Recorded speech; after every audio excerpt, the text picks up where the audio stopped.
Good afternoon, everybody. This is another edition of the Passball Show, brought to you by JohnPelly.com, by St. Aloysius Church and School in Jackson, New Jersey, by Two Ways, One Passion Food Truck, located in Scranton, Pennsylvania. And imagine this. Imagine executives in the National Football League, ownerships getting together with their general managers and thinking of the latest advantages they could try to pick up to make their team better in the world of pro football, looking at their team for next year and saying, hey, how can we get a couple extra draft picks? Well, what if we were to bring in a black head coach, a black general manager, a black offensive coordinator, a black defensive coordinator? This could actually be used as a tactical business decision to make a team better. And obviously, in no way, shape, or form was this the reason that the Rooney Rule was put out there to exist, to put out there, obviously, to bring more people of color, more minorities into the game to coach a league that has 70% of its players that are black. The majority of the players in the sport are minority, but we know the problem has been over the last several years that there are less blacks and minorities involved in the game of football outside the players. And it's going to continue to be a problem. Listen, the idea is to get this better, to improve the Rooney Rule, which for those that aren't, who are not as involved in a world of football and not understand that the Rooney Rule was put in to bring more black head coaches into the sport, where, like I said, 70% or more of the players are minorities, but just less than 5% are minority head coaches. So we know that this rule needed to be revamped or revisited, especially after the embarrassment of having Eric Bieniemy lead the Kansas City Chiefs offense as the offensive coordinator and put them in a position where they won the Super Bowl. You could give just as much of credit that you want to give to Andy Reid, to Patrick Mahomes, to Tyreek Hill, and everybody involved with that Kansas City Chiefs offense. But Eric Bieniemy deserves just as much credit for the Kansas City Chiefs winning the Super Bowl last year. And the fact that he didn't get an NFL head coaching job when there was enough vacancies speaks as much of race as it has been spoken about in the past several years. That's why the NFL has to address this Rooney Rule, which really is taking token candidates, token black coaches, token black executives, or people that may be interested in an executive or a head coaching position in a National Football League, and having those guys just thrown an interview. And it's an embarrassment. And if I didn't speak out about this, I wouldn't be throwing out my true feelings. And if you go to JohnPelly.com, you'll see the sport that I obviously devote my heart and life to, baseball. I have a list of every team in Major League Baseball, all 30 teams, and their first black manager that they hired in the history of that franchise. And there's still 11 teams in Major League Baseball that have never hired a black manager. The same holds true to football.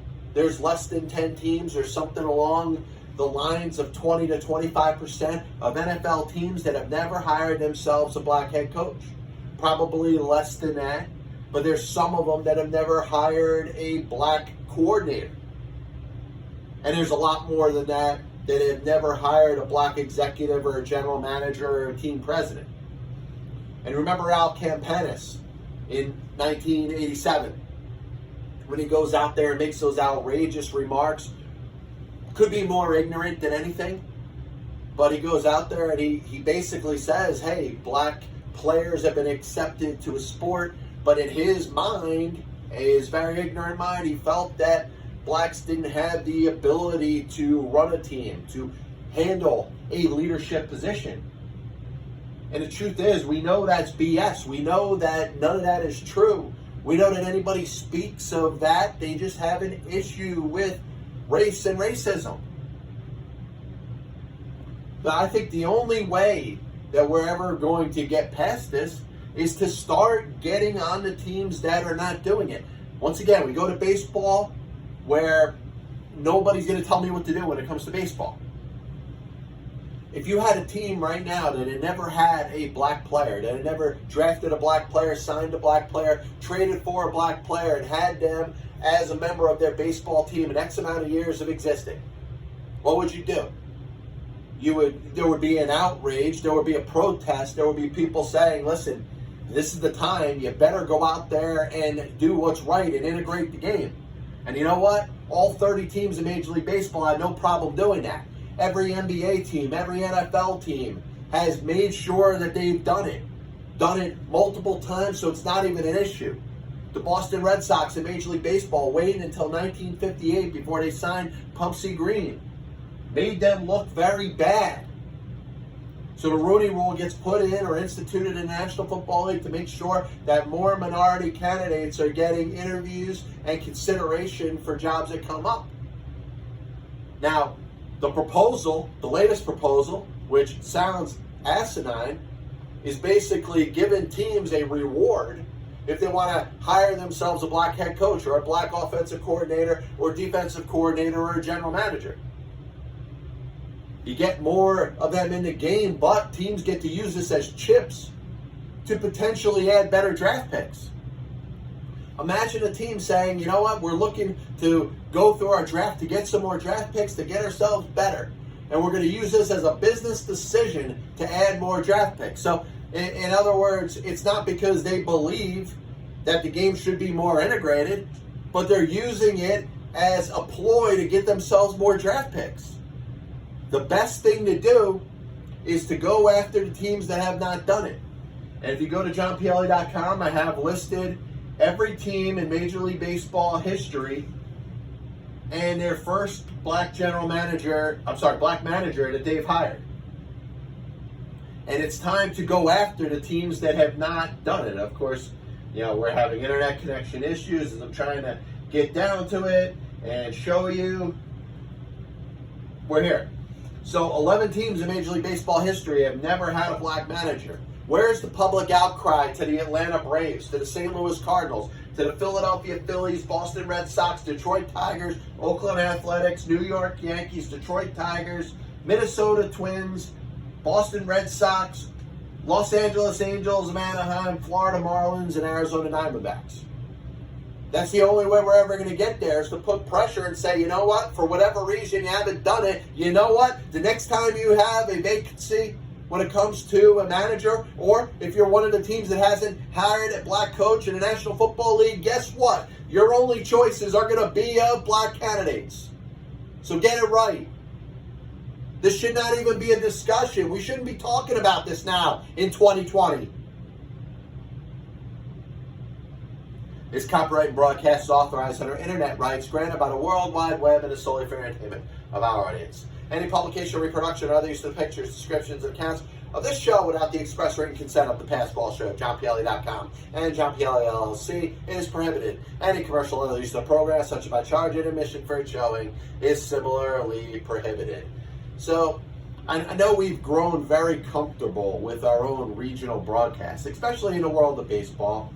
Now, it's not so much football. Football is more of a national game, and because of that, I think there is a little more outrage or a little more of a protest when it comes to its sports fans when it comes to watching a national broadcast. And I've been very outspoken about this, and I think it's very important to bring this up again, that when we are listening or watching a game, there is a fan that loves that team, whether it's that home team's broadcast, their home team announcers. They want to feel all comfortable. They want to know that their broadcasters know everything they know about their team, but most importantly, they want to know that their broadcasters are just as passionate about the team that they root for as they are. You don't see that in football because football does a good job of sharing all the TV revenue in a national broadcast. You see more of a national broadcast. And like I said, with that, it coincides with fans being upset because they're not getting any sort of bias or home team, pride from its announcers. I think sports should be broadcast from a neutral area. You want to have broadcasters that know the sport.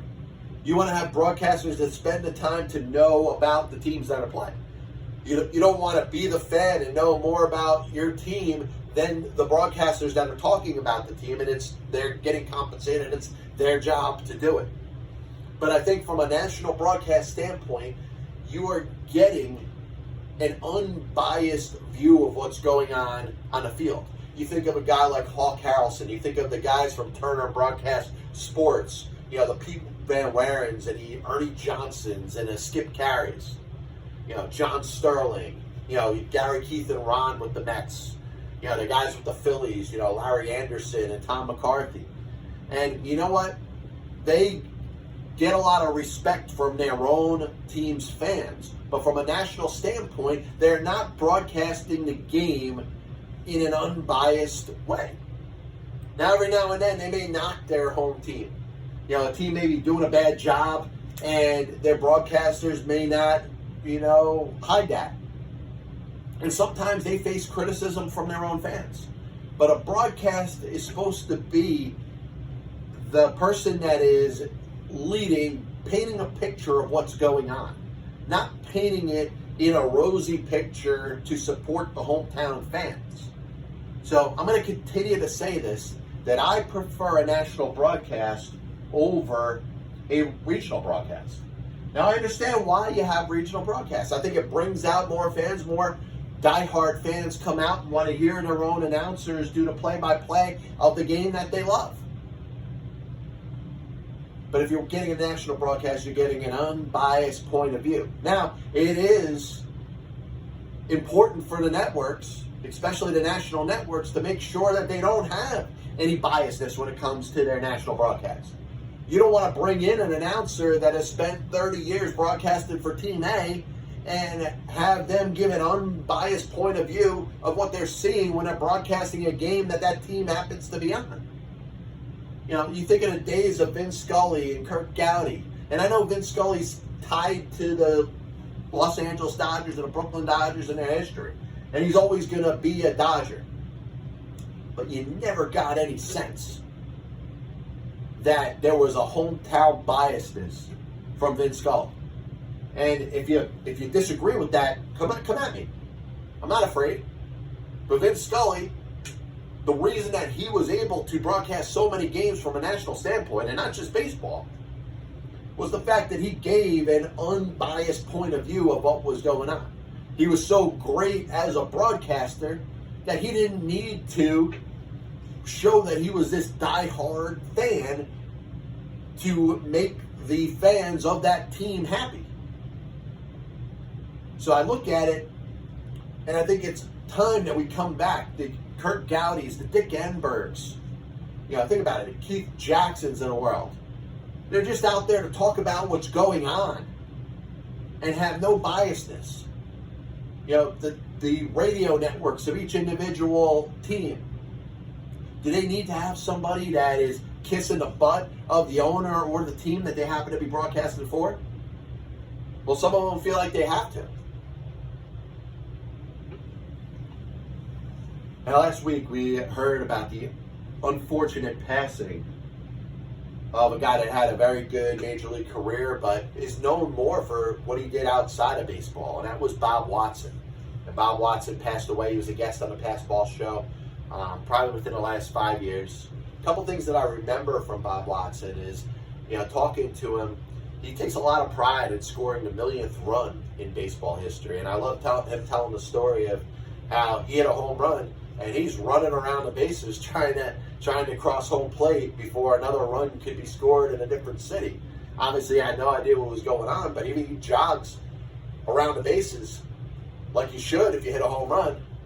Maybe he doesn't score that millionth run. And the other thing that BWatson talked about that I thought was fascinating was his relationship with George Steinbrenner. And George of the 80s and the 90s with the Yankees liked to flip-flop managers. He liked to move in and out players. He was always about the flavor of the month. And BWatson had a chance to be the general manager of the New York Yankees. And what stands out about him is he was in charge. He was the GM of the 1996 New York Yankees. led them to a World Series championship. In fact, in baseball history, we started the show talking about race. He was the first black general manager in baseball history to be a World Series champion. And it's funny, he mentions that everything that you probably knew about George Steinbrenner. Overbearing, tough to work for, a person that you felt like you were never going to please. Said, you won a World Series championship, the first one the team had won in 18 years, and George didn't make it seem like it was good enough. And BWatson couldn't wait to get out of there. He couldn't wait to have somebody else as his boss that wasn't George Steinbrenner. But BWatson, obviously a really good Astros player, played over a dozen years in Major League Baseball as a player, worked for the commissioner's office. Like I said, the first black general manager in baseball history to lead his team to a World Series championship. Just a really good man, and I give him a lot of respect. He sat there, he's very candid with me, and I'll never forget him being part of the Pass Ball Show. So this Sunday, the 24th day of May, St. Aloysius Church will be administering Holy Communion outside his church after its 10:30 a.m. virtual mass. Now, for us that go to church or participate in church, we know that the virtual mass is online through likely YouTube, and St. Aloysius in Jackson has their live stream through YouTube, 5 p.m. on Saturday, 10:30 a.m. on Sunday. If you're interested in receiving the virtual mass, the Holy Communion after the virtual mass on Sunday, show up at the church around 11:30 a.m. and don't leave your car. It's going to be kind of like a little conga line. The priest is going to administer the Holy Communion while you're in your car. Roll down your window, have a mask on, pull the mask down so you could receive the communion. But I think it's a good step as we get back to gathering back in public and everything that's going on in the country. If you're in the Jackson area and you're interested, 935 Venice Mills Road, Jackson, New Jersey, 08527. Once again, Holy Communion will be administered at St. Aloysius Church outside. You can receive it from your car after the virtual mass, which takes place at 10:30, will be over around 11:30 on Sunday, May 24th. Every now and then, one of the people I admire in the world of broadcasting and sports talk happens to mention something that coincides with something that I mentioned.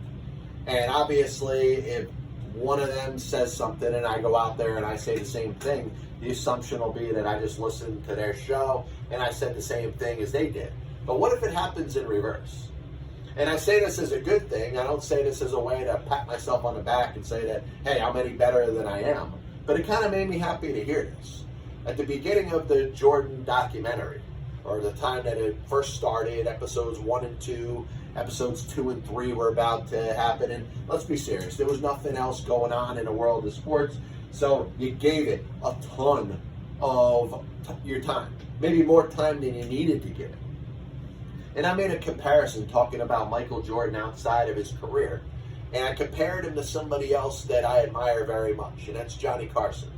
And the camera may not get it perfectly, but I got a Johnny Carson picture in the back wall here in my studio. And Johnny Carson, what I admired the most about him was he was the best at what he did. And he probably knew it, but he also never made it about him. He made it between the lines of his show. When the camera was on him, he performed, he did his stand-up, he interviewed his guests, and his show ran smoothly. But outside of that, you didn't hear anything about Johnny Carson. Nobody spoke about, these interviews that Johnny Carson did, or these sound bites that he would go out there and say things. After he retired in 1992, he pretty much stayed at home in his place in Los Angeles or wherever in that region of California that he was staying at, played tennis, stuck to himself, and kind of rode off into the sunset. And I said that was very similar to that of Michael Jordan. Now, Michael Jordan got involved with the ownership group of the Charlotte Ball Club, so he stayed involved in the game, but he was never one for an interview. you couldn't go out there and do a sit down with Michael Jordan. That's what made The Last Dance such a big deal, because Michael Jordan sat down and talked about things that he never talked about. He never talked about the breakup of the Bulls. He never talked about, leaving, the Bulls in the NBA to play baseball with the Chicago White Sox organization. He was very quiet about it. He didn't approve interviews. He just went out there, played the game, and when it was over, he kind of rode off into the sunset. So that's what made this documentary so interesting. And, I heard my buddy Colin Cowherd make that same reference. And like I said, it's a coincidence, because I had made that reference, many weeks ago, but I'm listening to it last week, and I thought it was awesome that his mind thinks the same way as mine does. I admire Colin Cowherd. He's one of my favorite in the business. And it was great to see that for one day, we kind of thought the same. So the 1987 Blue Jays, I wanted to spend a moment thinking about, because I find it very fascinating when we're talking about the historic collapses that exist in Major League Baseball history. You think of the 1964 Phillies, the lead that they had, and how it was almost unfathomable that they would end up losing to the St. Louis Cardinals, who ended up winning the pennant that year. Then, of course, you got to talk about the 2007 Mets, who seemed on their way to the postseason again for the second straight year, and would have only been the second time in the history of the franchise that they made the playoffs 2 straight years. It would be the only time in the history of that franchise that they would have won 2 straight division championships. And obviously it didn't happen. It didn't happen for many reasons, but if you go back to that season, you realize that team was not playing very well in the second half, was kind of on its way down, was not anywhere near as consistent as it was in 2006 going into 2007. So this team's on its way down. They end up blowing the lead that they did in the last 2 weeks. Phillies win the division, and the Mets kind of do it again next year, but 2008 is not considered a collapse if it isn't for 2007. 2008 would have been a prime example of just simply losing a pennant race. So when I think about the 1987 Toronto Blue Jays, I think of them being in a very strong pennant race to win the division with the Detroit Tigers, and them spending several days in the month of September tied. In fact, I got them tied September 8th, tied September 11th, tied September 13th, 14th, 15th, and 16th. So these are 2 teams that are literally going back and forth, and it's a legitimate pennant race until they end up getting together on the 24th day of September, Thursday, for a 4-game series in Toronto. At the time, the Blue Jays are up by a half a game. The team's got 4, 6, 7, 10 games to go at that point. Blue Jays are up a half a game. Now, if you go back to that date, you realize that there's no way you can talk about a collapse when the Blue Jays are up by a half a game with 10 to go. But what makes it seem like a collapse is the Blue Jays win the first 3 games of the series at home against Detroit. Last one in a walk-off. And then, actually, the last 2 is in a walk-off. Last game of the series, Detroit wins. So the Blue Jays, after winning 3 out of 4, they end up being ahead 2.5 games. Now, the Blue Jays end up losing what is the equivalent of the last 7 games. So obviously it is a little bit of a letdown. If I'm a Blue Jay fan, I'm disappointed about 1987, because if you think about 1985, which was just 2 years earlier, the Blue Jays were in great position, ready to move on to get to the World Series for the first time in the history of that franchise. And it didn't happen. They were up 3-1. They end up losing to the Kansas City Royals. Bobby Cox ends up leaving that franchise to take over as the general manager of the Atlanta Braves. And obviously, you know about the managerial career of Bobby Cox and his entrance into Baseball Hall of Fame. So 1987 comes, Jimmy Williams is the manager. This is a team that looks like it's poised. Pretty much the same cast of characters. They finally do it. They finally get to the postseason. They win the American League Eastern Division in 1989. They win the World Series in 92 and 93. And it's unfortunate because really outside of, 2015, 2016, getting back to the playoffs, having those battles against the Rangers, it hasn't worked out since. But I think it's very easy to say, hey, that was a collapse. They were up 3.5 games with 8 games to go. Now, obviously, if they had won 1 or maybe 2 of the last 7 games, it would be them in the playoffs and not the Tigers. Now, it doesn't matter because the Tigers proved to really be no match for the Minnesota Twins, who ended up being the best team in baseball that year and win the World Series. But, it's easy to look at the Blue Jays and say, hey, that was a collapse. I think of other collapses. I think of the 2 that happened simultaneously in 2011. You had the Boston Red Sox, and at that last game of the season, you had the Longoria walk-off, the considerable lead they had. But there's also the Atlanta Braves, who kind of take a back seat because we're not thinking of the dominant Braves. We're not thinking about the 14 straight division title Atlanta Braves in 2011. In fact, we're thinking about a 2011 Atlanta Braves team that maybe, I don't know, maybe it's past its prime. Maybe it's not really a playoff team. So we're not shocked that they had a considerable enough lead that they blew in the last couple weeks of the season that would probably constitute more of a collapse than that of the 1987 Blue Jays. Would be considered more of a collapse than that of the 2008 Mets. Not the 2007 Mets, but the 2008 Mets.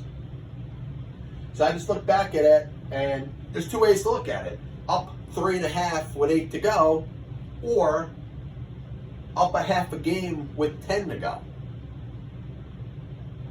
Very interesting to see how that turned out, but you think of, obviously, maybe the biggest collapse in baseball history was the New York Yankees in the 2004 ALCS, up 3-0, had just beaten the Boston Red Sox 19-8 in Game 3, and obviously the fanfare and the research that's been done about that and the amount of stories and secondary and tertiary perspectives that have been put on that series and what it meant for baseball. But, to be down 3-0, that's something that's never happened before. Hasn't happened since. So that was a collapse amongst collapses. So I'm going to finish the show off today, and as always, I want to thank everybody for tuning in. This is the Passball Show, brought to you by JohnPielli.com, by St. Aloysius Church and School in Jackson, New Jersey, by Two Ways, One Passion Food Truck located in Scranton, Pennsylvania. There was a baseball player that was drafted 5 straight years in Major League Baseball, and it doesn't stand out from a point that he's the only one to have that ever happen to. You think of somebody that's 18, just graduating high school, is debating whether or not they want to go to college, is getting a little bit of respect from scouts, is getting noticed within their community as a baseball player, and, may have the interest of a Major League Baseball team to, go from high school to play professional baseball is a dream of thousands and thousands of young men. So it's not a surprise that somebody gets drafted, even as high as the first round, and ends up deciding that they want to go to college instead. They don't sign and they go back into the draft pool. Maybe they get selected the next year. Now, the player in question is somebody that ends up being drafted 5 straight years. And what stands out about this is he never plays in a minor league baseball game. He plays professional baseball, but never plays in the minor leagues, never plays in the major leagues, and is done playing professional baseball by the time he's age 25 in 2007. Matt Harrington was drafted by the Colorado Rockies as the 7th overall pick in the 2000 MLB draft. He ends up deciding that he was not willing to take what the Colorado Rockies were offering. He thought maybe he could have gone higher in the draft. He could have been slotted to get more money. And him and his agent decide that they're not going to sign. The only problem that Matt Harrington makes is that as a high school pitcher, he had decided that he was going to go pro. So colleges are offering him scholarships. He declines it. So he's not, all these teams end up moving on. So he's basically a player that is finishing high school, not planning to go anywhere in college, gets drafted by the Colorado Rockies as the 7th overall pick, and has the nerve to not sign because he doesn't get the money that he expects to get. Now, he's getting multi-millions of dollars to play for professional baseball, but it's not enough. So he goes back in the draft pool, but doesn't have the shoulder to put his hand on to be able to fall back, the fallback option to go back and to go to college. So he ends up not going to college. He pitches a handful of games for the St. Paul Saints of the Northwest League, the Northern League. Doesn't pitch well. He only makes 6 starts, but it's just like a cameo appearance. But when it comes to the June draft of the following year, in 2001, the San Diego Padres think enough of him to still take him. And not only to do that, but to take him in the second round of the draft. So he's a first-round pick, number 7 overall for the Colorado Rockies in 2000. Doesn't sign, but doesn't pitch in college. Pitches 6 games in an independent league. And gets drafted in the second round the next year by the San Diego Padres. Now, he wants first-round money. He's probably, at this point, him and his agent are willing to take a little bit less than he was demanding in 2000 when he was taken by the Colorado Rockies, but can't come to an agreement with the San Diego Padres. So he goes back, doesn't go to college, plays for the Long Beach club of the Western League, the Long Beach Breakers, doesn't pitch well, pitches for the Fort Worth Cats, and ends up going back into the draft pool again for a 3rd straight year. The Tampa Bay Rays take him in the 13th round. Guess what? By this point, he's probably lost all of his draft stock. Anything that you would have paid this guy for is coming off of back-to-back seasons where he hasn't pitched a lot, but when he's pitched, he hasn't pitched too well. So yes, a team's willing to take a flyer on him. A team's willing to maybe give him a little bit of a guaranteed bonus, but anybody that's drafted in the 13th round is not picking up a lot of that team's draft pool. So you figure at this point, year number 3, he goes out there and he gives it a shot, plays professional baseball with the Tampa Bay Rays organization. No, him and his agent are still holding out for more money. Doesn't sign with the Tampa Bay Rays. The next year, pitches a little bit better for the Fort Worth Cats as a relief pitcher. A little bit better numbers, more strikeouts than innings pitched, and draws the eyes of the Cincinnati Reds, who take him in the 24th round. Now, the reason that he's getting drafted at all is because he's still young enough, he has this ability, and I think teams are intrigued enough to see if this guy could really be a first-round talent down the road. Now, he's also not really pitched. He's pitching in the independent league. Still has not pitched for an affiliated baseball team in a minor league game. Can't come together with an agreement for the Cincinnati Reds. Ends up going back to the Fort Worth team, play in the independent league again, and gets taken in the 36th round of the 2004 draft by the New York Yankees. And you know what? You've heard my takes on the New York Yankees. A very tough organization to work for.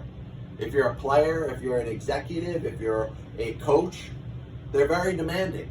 And the Yankee brand hangs itself over you. The Yankees are going to be fine without you. They're certainly going to be fine without Matt Harrington, who has not pitched in an affiliated game in 5 years of professional baseball. He can't come to an agreement. A couple years later, he's out of baseball. But this is the prime example of whether it's the player, whether Matt Harrington was so naive to think that he was going to get this type of money, and after it didn't work the first time or the second time or the third time, it seemed like he was more interested in just the payday than it was the opportunity to play professional baseball. And maybe it's the agent or a couple agents that were involved there, because I'm sure, you'd go a certain time and he'd probably fired at least one of the agents. But it's one of those sad stories, and maybe not worth a 10-part documentary, but maybe an hour-long discussion of how somebody that had that much talent never really suffered through serious injury. He did have a little bit of injury problems while he was pitching in the independent league. But a guy with that much talent was taken 7th overall in the 2000 draft, gets drafted 5 times, and never signs. A little bit of a recap of the show today, and as always, I want to thank everybody for tuning in. Talked about the Rooney Rule and the possibility that teams, if it ends up getting approved, the changes to the Rooney Rule, could actually get extra draft picks for hiring an offensive coordinator, a defensive coordinator, a head coach, and a general manager that were all of darker skin or were all minorities. So if you could possibly add 4 members to your staff, a general manager, a head coach, an offensive coordinator, a defensive coordinator, you could actually get yourself, in this proposal, 4 extra draft picks. So imagine that. Something that should be done anyway, because there is no difference in somebody's ability to be a coach at the National Football League level based off of what color your skin is. But it's not the reason that this is being done. We're not looking to make incentives for teams to hire minority coaches. We're looking to just have more teams stop being ignorant at the very least and consider the most qualified candidates, even those of color and those that are minorities. Major League Baseball still has 11 teams in the history of its franchise that have never hired an African American manager. And my solution, I don't know, the best advice I could give is to go after those teams individually and ask them what the hell their problem is. Go through the 11 teams in Major League Baseball that have never hired an African American manager and ask them why. And make it something that is nationally known and draw attention to it. And you know what? That ownership group, that front office, will probably be more inclined to hire a person of color. Spoke about the differences between a national broadcast and a regional broadcast.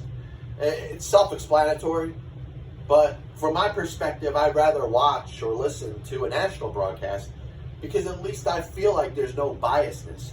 I want my play-by-play guy and my analyst that's broadcasting the game that I'm listening to or watching to just let me know what's going on. I don't want them to be a homer. I don't want them to be cheering for the same team as I'm cheering for. I just want them to tell me what's going on. I want to watch the game, and I want to, as a fan, want to react the way that I want to react. I don't want to have any biasness for my broadcasters. Let me know what you think. Shoot me an email, jrpelli@gmail.com. BWatson, longtime Major League first baseman, outfielder, executive, passed away last week. You can check out the interview I did with him about 4 or 5 years ago. It's up on johnpielli.com. It's actually on the front page. In addition to every team and their hiring of a black manager, 11 teams still have not hired one in the history of their franchise. Spoke about the Johnny Carson, Michael Jordan comparison, which I think it's interesting. You have some people that want to be part of the spotlight when they're done playing. And some people that want to be part of the spotlight after they're a long time nationally known. But there's some people out there that just kind of want to keep to themselves. They'd rather just go out there and live their life with their family and not do interviews. Johnny Carson was that way. Michael Jordan was that way. Derek Jeter's that way. Derek Jeter just went about his business, played baseball. Yeah, you do the interview after the game if you asked him, but you don't see Derek Jeter really going out of his way to answer anybody's questions. He's not granting any interviews. And neither is Jordan. And that's what made this documentary, The Last Dance, stand out the way it did. The 1987 Blue Jays, I don't think it was a choke job. They're up 3.5 games with 7 to go. They lost their last 7, yes. But they're up by a half a game with 10 to go, playing the Detroit Tigers, the team that they were battling. That series could have gone differently. They just lost the pennant race. 2008 Mets were not a big choke job. A lot of it is because of what happened the year before. The 2007 Mets were one of the biggest choke jobs in the history of Major League Baseball. But you follow it up with 2008, it looks like deja vu all over again. Take away 2007, 2008 is an example of the Mets just losing a pennant race. Matt Harrington, a name that you may not be too familiar with, this pitcher that was drafted 5 straight times, including in 2000, number 7th overall by the Colorado Rockies, never signed, never pitched in a minor league game, and was out of baseball by age 25. We'll be back with you next week. This is the Passball Show brought to you by JohnPielli.com, by St. Aloysius Church and School in Jackson, New Jersey, by Two Ways, One Passion Food Truck located in Scranton, Pennsylvania. Hope you have a good weekend. God bless you. And as always, I'll see you on the other side.